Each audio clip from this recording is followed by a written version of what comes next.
wherever you are in this beautiful world that you're tuning in today, I want to say welcome back to the Who Are You to Lead Anyway podcast for mastering skills to navigate leadership and life, episode 3.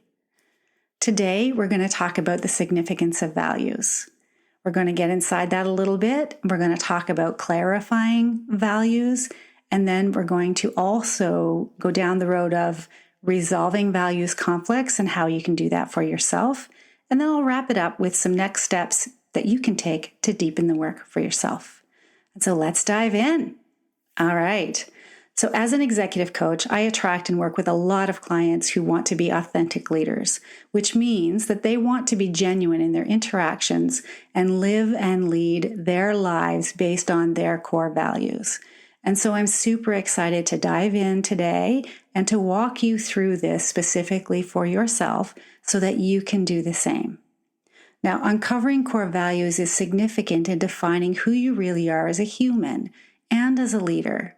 Your values are a fundamental part of who you are, and they define what you will do, won't do, and what you will and will not stand for, whether you're aware of them or not. So this is why it's important to get clear on what they are specifically so that you can know what they are and live in alignment with them. Doing so will enable you to navigate leadership in life so much more naturally, especially during stress and uncertainty, which right now in the world we have in spades.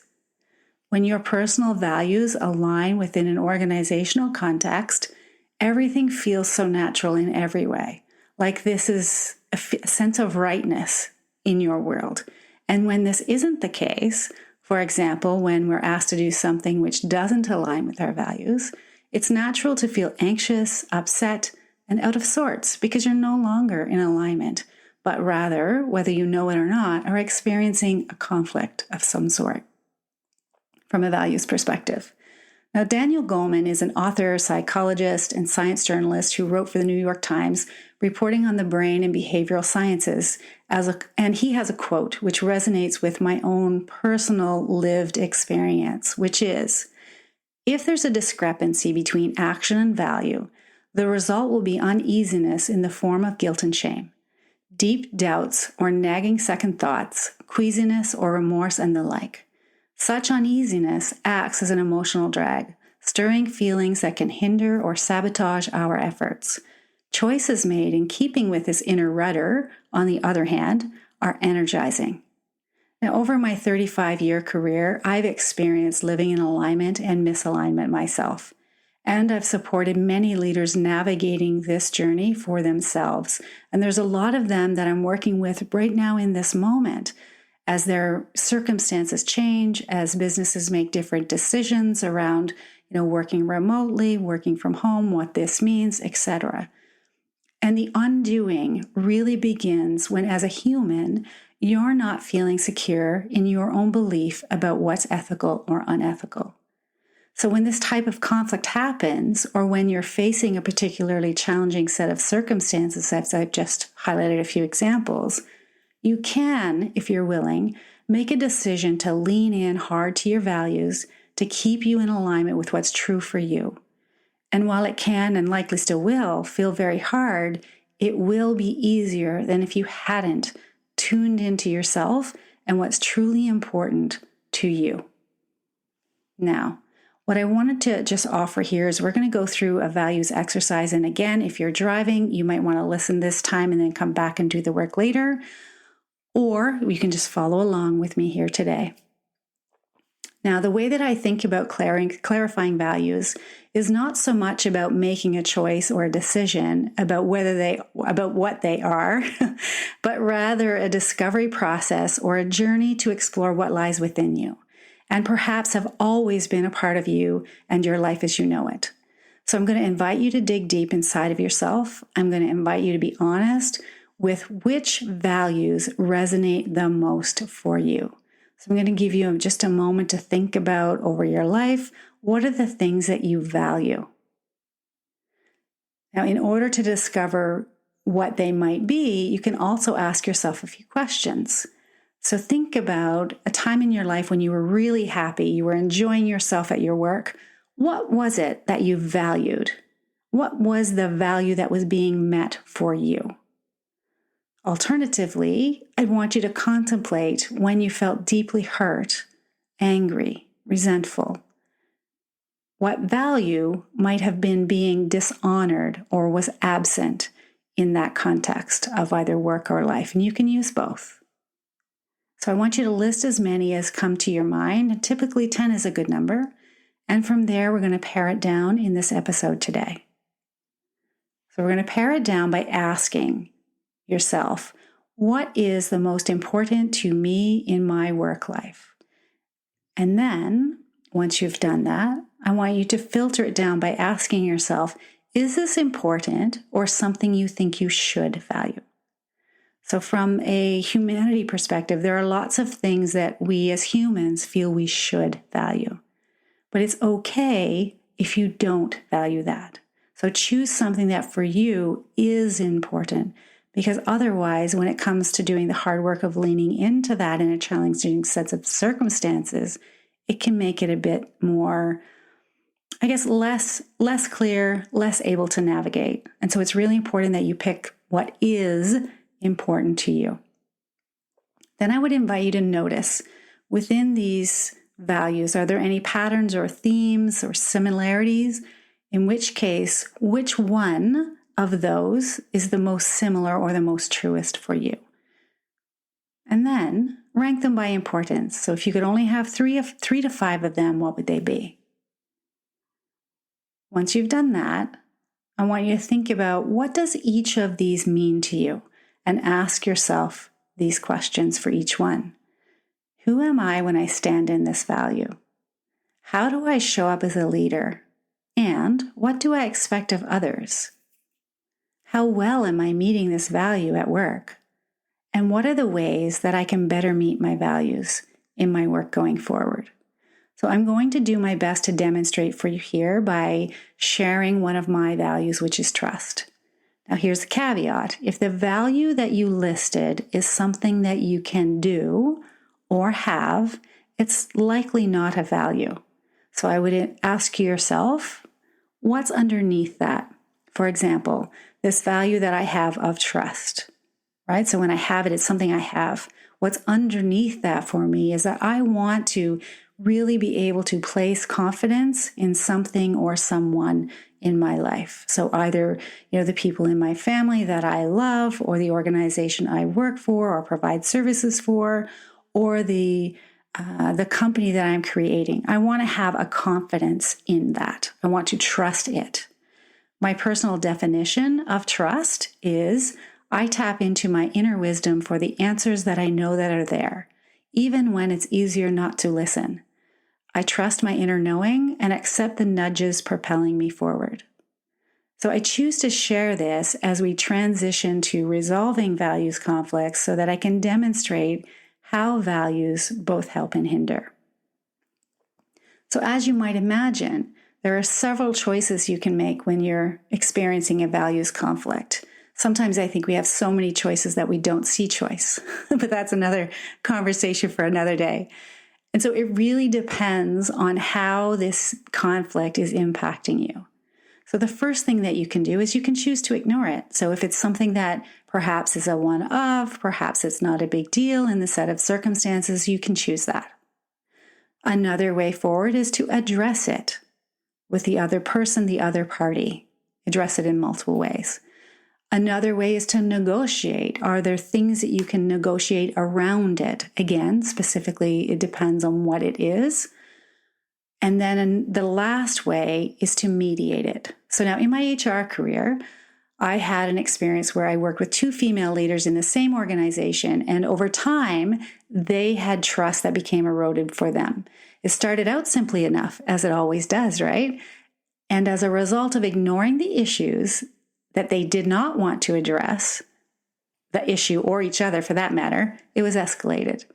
So with their behavior toward one another, starting to document everything through email, no longer conversing with one another, they began dividing the team in the department. And then employees were taking sides for this leader and this leader, which is how I ended up getting involved. So to make a long story short, it took me mediating a conversation over a few days with them in order to come to a common ground. We did that by identifying other values that they shared personally and from an organizational perspective. This enabled them to get back on track from a behavioral context. Now, they didn't need to like one another, but they did need to work together. They did need to lead the team, which meant that they had to behave and show up as a leader, and that was the expectation the organization had for them. So this is just an example of how knowing your core values can be really useful for working through healthy conflict. Now, as an HR professional, I've always been very fortunate. If you know me, spend any time with me, you would know this about me. I've always loved the roles, the people, the work. And I still bumped up against values conflicts. And for me, what was essential in making the decisions that I needed to make was to be true and to trust myself. And so what this looked like for me was when I couldn't ignore the issue any longer, right? Then I had to address the issues by having hard conversations one at a time, being transparent about what I was feeling, and asking for what I needed that I felt was reasonable and within their means to support me with. So from an organizational context and a leadership context, there are things that your organization or your leader may be able to help you with. And there are things that they can't, right? And so for me, I needed to identify all the ways that I felt that I could address this myself and then follow through. So from mindset work to applying for other roles, to being turned down, to applying for more roles, to having more difficult conversations, and being disappointed while I did this, and also showing up each and every day to try again and allow time and space as I worked through it. So this is not easy to navigate, and there's a reason why this is at the beginning of this podcast that I'm creating, which is just so for you as a leader to spend some time thinking about what's really important for you, okay? So back to the story a little bit, what's essential for me is this value of trust.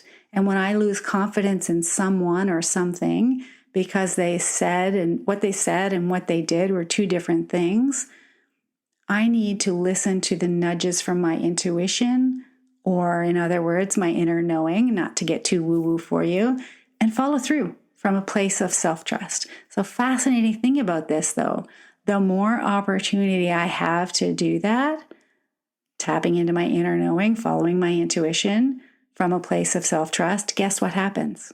I create more of it.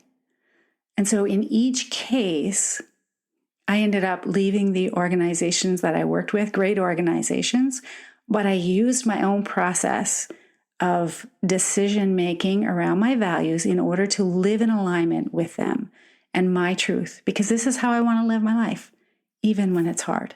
Actually, especially when it's hard.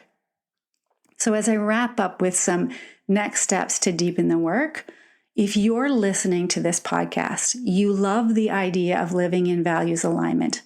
And I want you to know that values are not always static. So as you grow and change, they may as well, right? So what's important to you in your 20s is different than what's important to you in your 50s and in your 70s, right? So you can imagine that with me, I'm sure.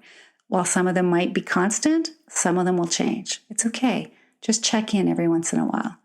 So now that you have your list, as you go about your week, I want to invite you to notice when you're feeling positive emotion, think about what value is being honored for you in this set of circumstances or this scenario. And the alternate, when you're feeling negative emotion, which value is being dishonored or absent for you? And just be aware and just notice. You're just gathering, you're being a fascinated anthropologist and you're just gathering some data here. And then as you go through your week, as you look through your calendar, if you have something coming up that feels challenging for you, I want you to choose one of the values that you've created here today. And I want you to make an intention to lean into it and ground yourself into it as you do the thing that feels hard. And just notice what happens as a result. So if you're interested in taking this further with yourself, I will link up a list of values that I use, and you can do this with yourself. I also would invite you to expand and broaden this. You can do this work with your team, right? And it's really cool to see a values-driven team get work done. It's just really cool to see. And so I just offer that up to you. And if you want to build your self-awareness and go even deeper than what we are on this episode, I would invite you to Google Barrett Values Center for a free in-depth assessment. And I'll put the link in the show notes because it is one of my favorites. And so as a new leader, take some time to reflect. Think about the values you have, how aligned you feel, and what small choices you can make to realign yourself even more. And as always, I'd love to hear your thoughts, your takeaways from this episode. And if you have any questions, feel free to reach out via LinkedIn or Instagram, my favorite places. And until next week, take care of yourself. I will see you then. Bye. Thanks for listening. Your feedback is a gift. Please rate and review with your honest opinion. Subscribe and share with your colleagues, especially if you've worked with me and found value in the work we've done together. Connect with me in my favorite places, LinkedIn and Instagram. My website is Cynthia Jamieson Coach, all lowercase, all one word, .ca. Until next time, make it a great week.